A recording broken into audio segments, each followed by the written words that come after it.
Assalamualaikum warahmatullahi wabarakatuh. Dan selamat pagi. Pembelajaran hari ini masih tentang teks eksplanasi. Akan dijelaskan pada bagian tertentu yang belum terlalu dipahami pada waktu pembelajaran minggu lalu. Submateri yang akan dipertajam hari ini adalah 1. Isi teks eksplanasi. 2.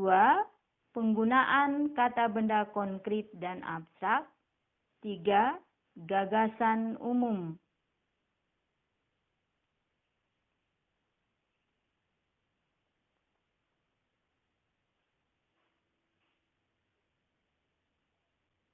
Kita mulai pada submateri yang pertama, isi informasi teks eksplanasi.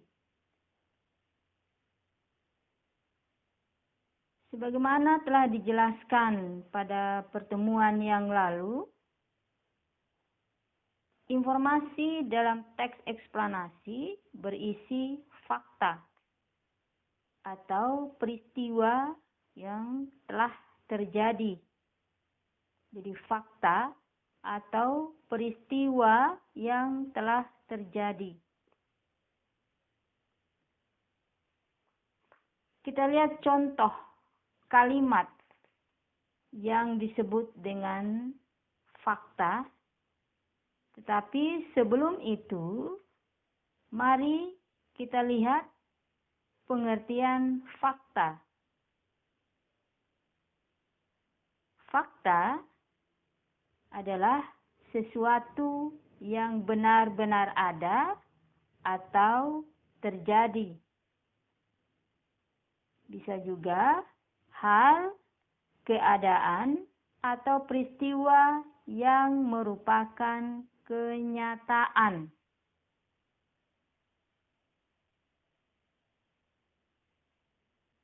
Fakta adalah suatu pernyataan yang kebenarannya mutlak dan tidak terbantahkan oleh siapapun. Contoh kalimat fakta.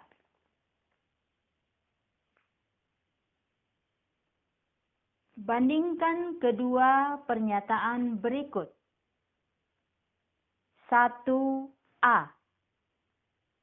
Pada waktu yang akan datang, kita akan mempelajari teks ceramah. 1b. Pada waktu yang lalu, kita telah mempelajari teks eksplanasi.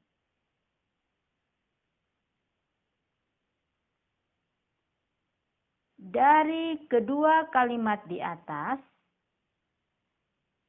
yang manakah yang merupakan fakta? Yang merupakan fakta adalah kalimat 1b, yaitu pada waktu yang lalu kita telah mempelajari teks eksplanasi. Sedangkan 1a itu disebut kalimat opini, yaitu pada waktu yang akan datang kita akan mempelajari teks ceramah. Kalimat ini disebut kalimat opini.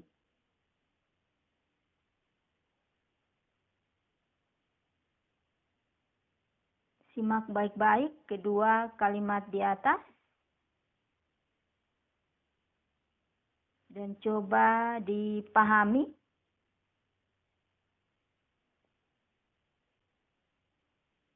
Lalu, bagaimana jika kalimat 1a diubah?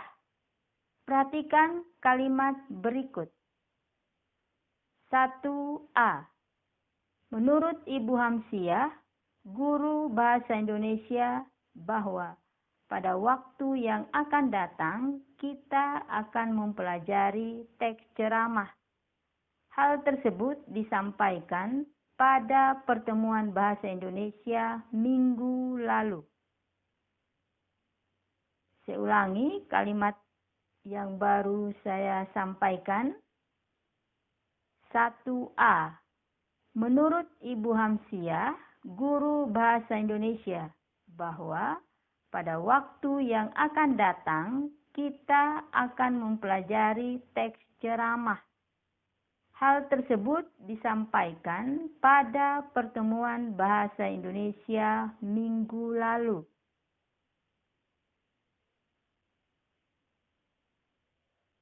Kalimat 1A yang sebelumnya merupakan opini, kini berubah menjadi fakta. Karena A. Ada yang mengatakan atau ada sumber informasi atau disebut informan. B. Pernyataan itu disampaikan di waktu yang lalu atau ada peristiwa. Oleh karena itu, ciri fakta adalah 1. Ada peristiwa. 2. Ada informan atau sumber peristiwa. 3.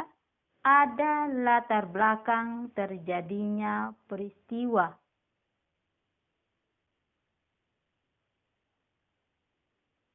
Itulah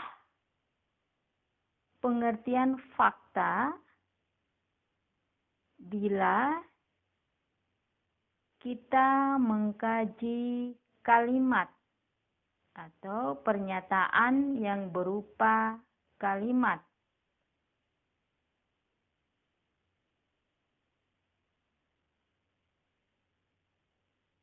Bisa dipahami? Untuk lebih memperjelas pemahaman siswa, marilah kita lihat perbedaan kembali. Perbedaan fakta dan opini dalam kalimat berikut. Contoh 2A. Menurut kurikulum 2013, kegiatan pramuka merupakan kegiatan ekstrakurikuler yang wajib diikuti siswa sehingga pembinaan pramuka menjadi salah satu program jangka pendek sekolah. Saya ulangi kalimatnya. 2A. Menurut kurikulum 2013, kegiatan pramuka merupakan kegiatan ekstrakurikuler yang wajib diikuti siswa, sehingga pembinaan pramuka menjadi salah satu program jangka pendek sekolah. Kalimat 2B. Menurut kurikulum 2013, kegiatan pramuka merupakan kegiatan ekstrakurikuler yang wajib diikuti oleh siswa. Saya ulangi.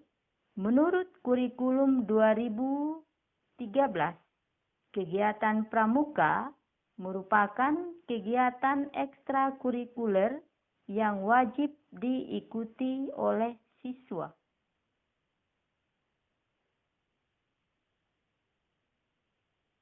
Nah, yang manakah fakta dari kedua pernyataan tersebut? Yang termasuk fakta adalah 2A. Karena 1. Ada latar belakang, yaitu kurikulum 2013 sebagai sumber informasi. 2.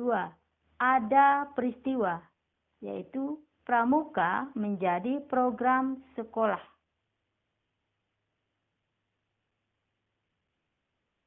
Sedangkan 2B adalah opini karena meskipun ada latar belakang tetapi tidak ada peristiwa yang terjadi. Saya ulangi, sedangkan 2B adalah opini karena meskipun ada latar belakang, tetapi tidak ada peristiwa yang terjadi. Demikianlah beberapa contoh fakta dan opini dalam kalimat.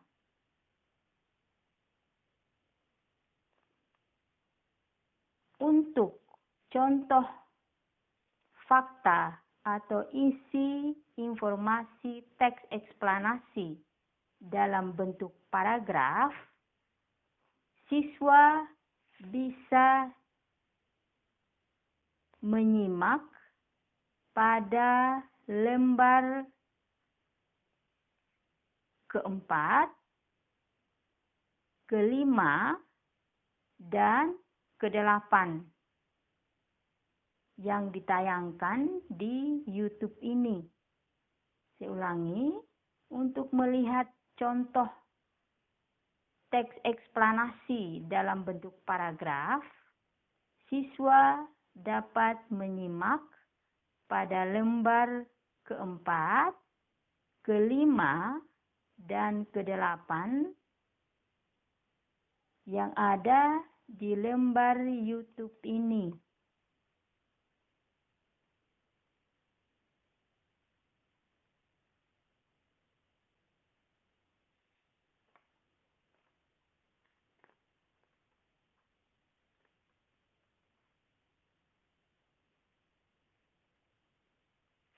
Sekarang, marilah kita lihat penggunaan kata benda konkret dan abstrak. Jadi materi yang kedua, penggunaan kata benda konkret dan abstrak.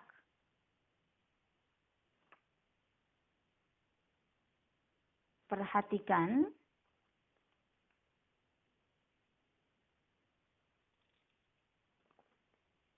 pada lembar ke-6 untuk penggunaan kata benda konkret.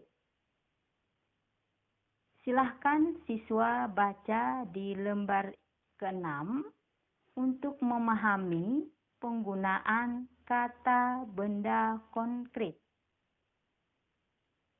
Untuk membantu memahami, Ibu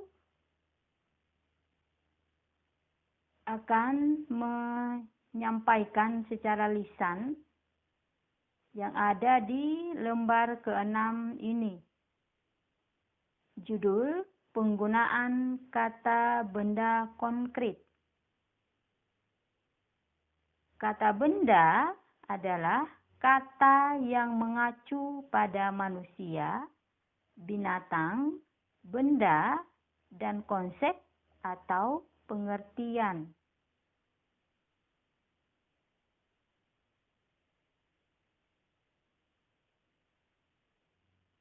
Contoh pada lembar keempat di atas, ada kata guru dan siswa. Kedua kata itu adalah kata benda konkret.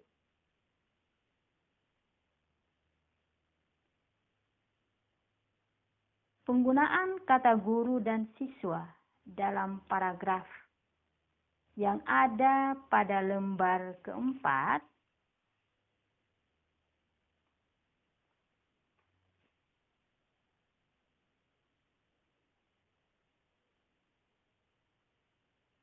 tidak boleh siswa menggunakan kata ganti untuk menggantikan kata benda, guru, dan siswa dengan menggunakan kata mereka atau dia.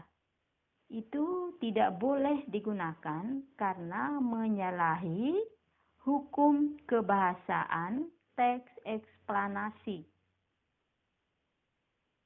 Jadi, untuk menyusun teks eksplanasi yang benar dari segi kebahasaan, hindari penggunaan kata ganti pronomina atau kata ganti orang. Selalu menggunakan kata yang terkait dengan hal yang sedang dibicarakan. Kalau dalam paragraf inti pembicaraan adalah guru dan siswa, maka harus menggunakan kata-kata yang terkait dengan guru. Bisa diubah menjadi pendidik, tapi tidak boleh menggantikannya dengan menggunakan kata mereka. Tidak boleh, karena itu menyalahi aturan bahasa teks eksplanasi.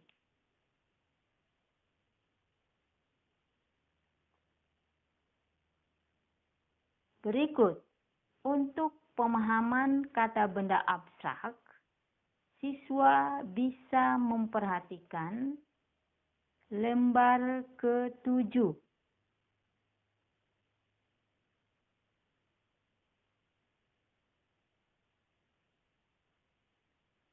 Kata benda abstrak adalah kata benda yang mengacu pada konsep atau pengertian. Kata benda abstrak umumnya berasal dari kata turunan atau kata berimbuhan. Contoh, kemerdekaan, kemanusiaan. Itu adalah contoh kata benda abstrak. Dalam paragraf yang dibahas pada lembar ke-5, ada penggunaan kata pramuka. Kata pramuka juga merupakan kata benda abstrak.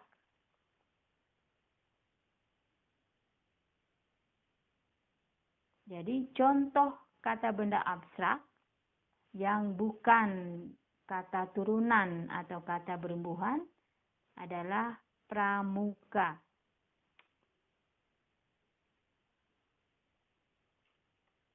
Contoh paragrafnya bisa dilihat pada lembar ke-5.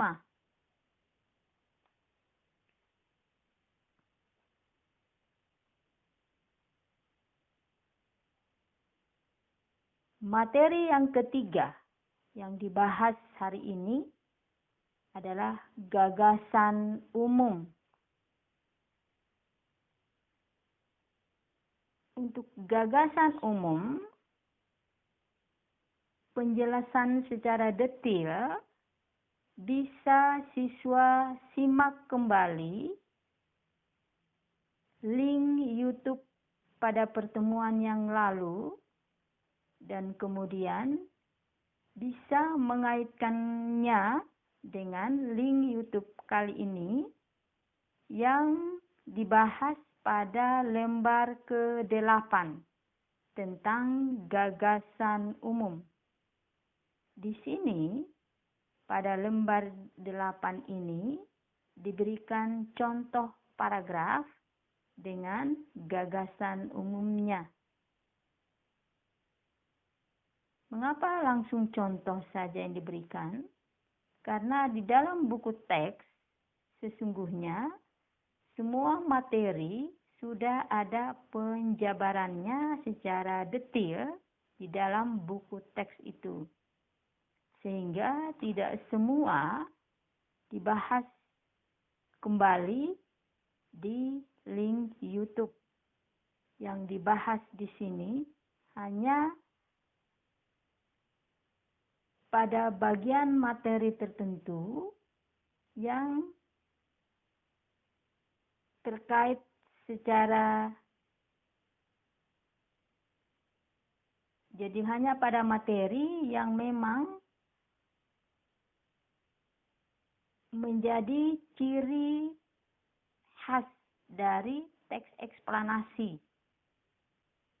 dengan tujuan supaya siswa bisa lebih paham dengan menyimak penjelasan ini, kemudian membaca buku teks, sehingga pemahaman akan lebih lengkap.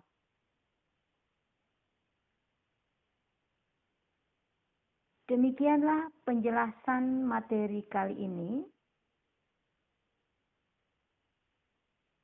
Cukup sampai di sini. Dan untuk melihat materi lainnya, Anda atau siswa akan membuka lembar file materi yang dikirimkan secara terpisah, yang di dalamnya ada beberapa pertanyaan yang harus siswa jawab. Pertanyaan yang pertama itu membahas tentang tugas individu siswa. Setelah itu, kita akan ulangan harian hari ini dengan materi teks eksplanasi. Sekian, wassalamualaikum warahmatullahi wabarakatuh.